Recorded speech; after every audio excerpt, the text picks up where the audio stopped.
Então, continuando, aqui, ó, o que é essa função de transferência aqui, G2GS? Tem um tempo morto de 1 segundo, a gente já sabe que é 1 segundo, a gente viu pelo gráfico aqui. Então, como que eu represento ele matematicamente falando no plano complexo S? Seria na função racional, aqui na função racional S, seria e na menos S. Então, exponencial de menos θs. O θ é 1, com e na menos S.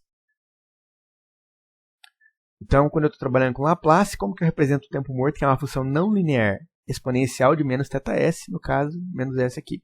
E aqui, dividido por S mais 2. Como que eu passo isso aqui para a forma de first order plus dead time, ou seja, primeira ordem com tempo morto. Em português seria isso. É um sistema de primeira ordem com o tempo morto. Ele tem que estar na forma em que aqui vai estar o ganho estático e aqui vai estar a constante de tempo do sistema, de forma explícita. Então, a primeira coisa que eu faço é calcular o ganho estático disso aqui, que é fazer o quê? Limite para S tendendo a 0. E elevado a 0 vai dar 1. Isso aqui vai dar 0, então vai ficar 1 sobre 2. Então, o ganho estático é meio. Está aqui o ganho estático, meio. Porque o numerador é o K.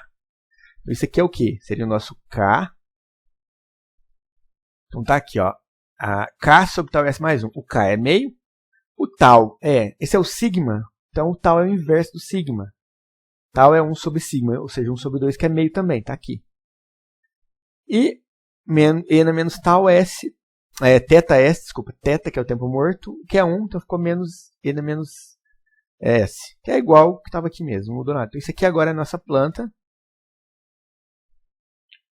na forma plus, first order plus dead time, que a gente vai precisar para quê? Para jogar aqui agora, ou aqui, ou aqui. Vamos ver o que acontece na nossa atividade hoje. A atividade de hoje vai ter uma planta, que é a outra, mas eu vou só mostrar usando aquela ali de cima como exemplo. E ela pede para projetar um PID. Um PID para problema regulatório. Tá? Então eu vou explicar isso melhor aqui. Ó. Aqui tem duas tabelas, uma para servo e outra para regulação. Ó, o que é problema servo? Porque tem duas tabelas. Uma é para que o seu sistema fique bem ajustado e se comporte bem para um problema servo, que é seguir referência. Quando você tem você quer que o seu sistema siga referência, seja ela constante, seja ela variável, enfim, você vai usar essa primeira tabela aqui. Agora, se você quer que ele seja bom para resolver o problema de regulação, o que é regulação? Rejeição de perturbação. Então, resumindo, você quer que o seu sistema fique bom para rejeitar esse cara aqui, eliminar isso aqui, ou para seguir essa referência aqui, ó. Qual dos dois você quer que o seu sistema fique melhor? Eu sei que muita gente vai pensar que o melhor deve ser seguir referência, o problema servo, que eles chamam aqui. E não é bem assim. Na verdade, vai depender do seu processo, do seu problema que você tem lá na prática. Mas eu te falo que é mais difícil rejeitar perturbação do que seguir referência. Mas, de novo, depende do processo. Agora, é muito comum você estar mais preocupado com isso aqui, ó, que é o nosso exemplo desse laboratório 6. A gente quer que você projete um compensador PID para regulação. Então, na verdade, essa fórmula aqui que vocês vão usar, ó, essa daqui. O que nós temos aqui? Ó? Como é que eu projeto? O meu PID tem um KP, um TI, ou tal I, e um tal D. Aqui está até que a fórmula dela, ó. PID de S, do tipo, esse aqui é do tipo ideal, né, ISA. Lembra, as realizações do PID, assim, tem 3 realizações diferentes. Formas diferentes de você realizar, ou montar, ou implementar um PID. Essa daqui é a forma que a gente chama de ISA, que o KP está de fora multiplicando. 1, né, mais a ação integral, mais a ação derivativa. E ainda tem aqui embaixo um filtro derivativo. Então vamos por partes. O que a gente tem que fazer? Projetar um PID usando essa fórmula aqui. Com essa equação você encontra o KP, essa o tal I e essa aqui o tal D. Joga aqui dentro, tal I, tal D, KP. Encontra seu PID, né? Só faltou falar do filtro derivativo que está aqui, ó.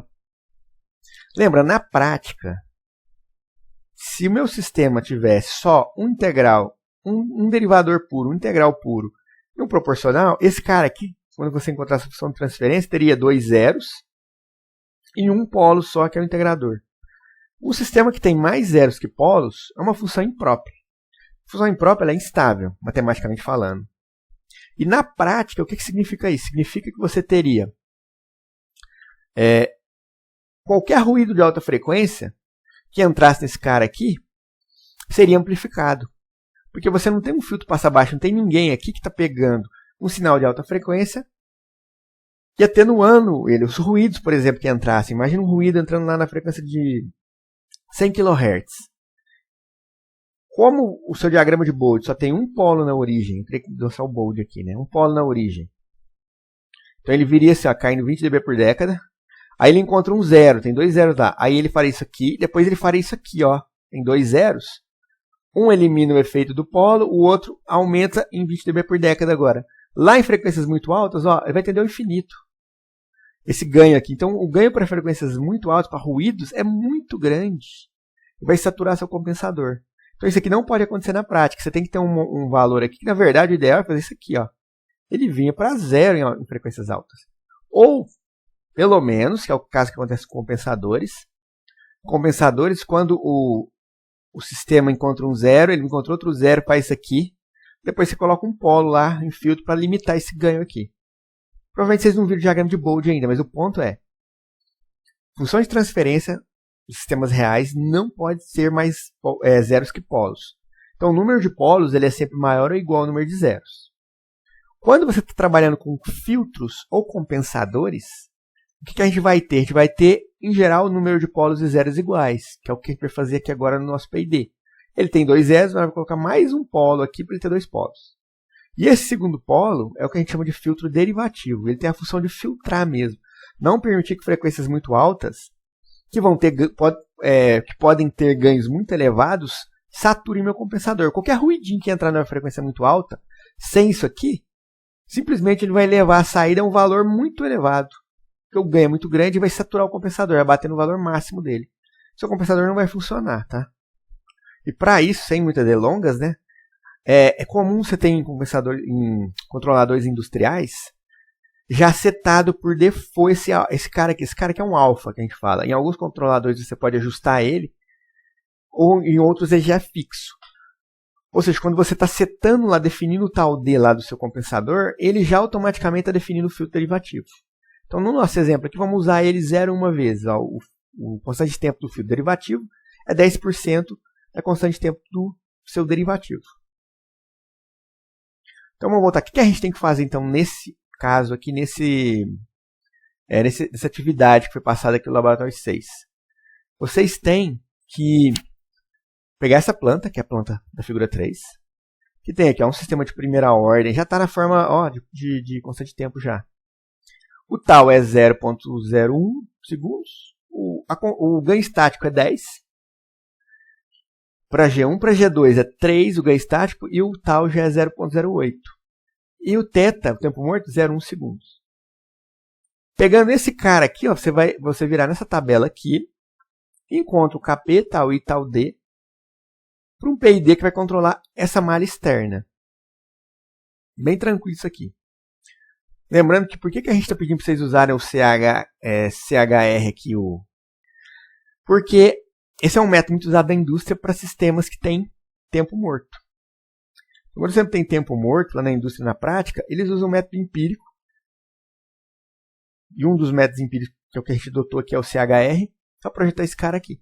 Como esse aqui, essa malha interna, não tem tempo morto, não precisa disso. A gente vai usar o SysO2 mesmo. Então aqui ela vai projetar um PI usando o SysO2 para esse cara, malha interna. Para a malha externa, vocês vão usar o método CHR e projetar um PID. Tá? Então são dois métodos diferentes, um para a malha interna e outro para a malha externa. Ó, aqui tem então a nossa simulação, está aqui. Tá? A simulação que vocês têm que fazer está aqui. Eu projetei um PID. Projetei um PI, eu usei essa função aqui, ó, esse bloquinho aqui, que é o LTI System. Basta clicar aqui 2 vezes com o botão esquerdo. Vem aqui e digita LTI. Ah, já apareceu, ó, System. Qual que é a vantagem desse bloquinho? Aqui dentro você só escreve a função de transferência que você definiu lá no seu script. Lembra, você tem que criar no seu script função de transferência, rodar ela, aí ela vai para o workspace e ela vai aparecer aqui, ó.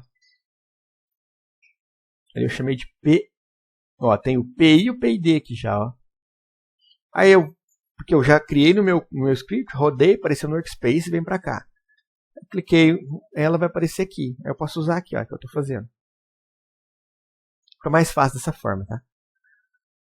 Eu projetei um PI e um PID. Ó, tem até aqui a resposta da simulação. Vocês vão ter que encontrar algo parecido com isso aqui, tá? Ó, dei um degrau em 1 segundo. 0,1 segundo depois, o sistema respondeu. Na verdade, foi um pouco menos. Ó. Aqui seria 0,1 segundo. Ó. Isso aqui é importante que eu vou até comentar. Porque a planta tem um tempo morto de 0,1 segundo. Mas observe que em malha fechada ela respondeu um pouco antes. Como que é possível ela responder antes do tempo morto? Por causa do derivador que está nesse PID aqui. Ó. Ele tem a função, o derivador do PID tem a função de tentar prever o comportamento do sistema. E ele é muito bom quando tem tempo morto. Na verdade, na indústria, onde mais se usa PID, os derivativos do PID, é com sistemas que têm tempo morto para tentar diminuir o efeito do tempo morto. Então é aqui que você vê, ó, o efeito dele. Tá vendo esse comportamento estranho aqui? Ó?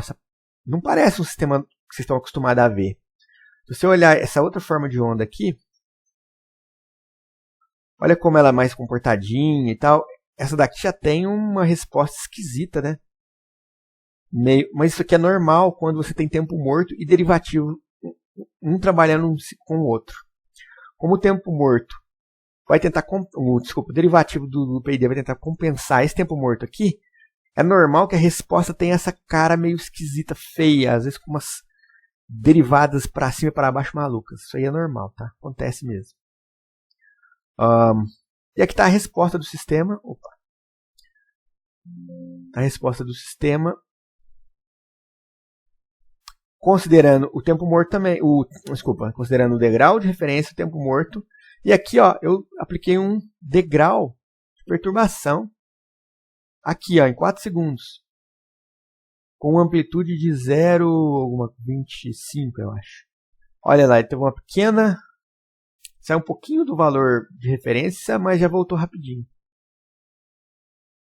Observe que nessa simulação a gente colocou saturação, porque isso aqui é o que existe na prática. O sistema físico ele tem uma limitação de valores máximos e mínimos que você pode aplicar na entrada da planta. Então você tem que levar isso em consideração, porque essa saturação vai afetar a resposta do sistema. Tá? Bom, vai ser fornecido para vocês esse arquivo cascata.slx, que é esse arquivo aqui. Já está pronto, você só tem que criar lá o arquivo PID e PI e testar aqui na simulação, para ver se vocês projetaram corretamente. Então, recapitulando, essa é a planta que vocês vão ter que vocês vão utilizar na simulação do Laboratório 06. Projeta um PI para essa planta aqui no Sysol Tool. Projeta um PID usando o método CHR para essa planta aqui com o tempo morto, usando essa tabela aqui. Joga aqui no Simulink e testa para ver se deu certo. E é isso.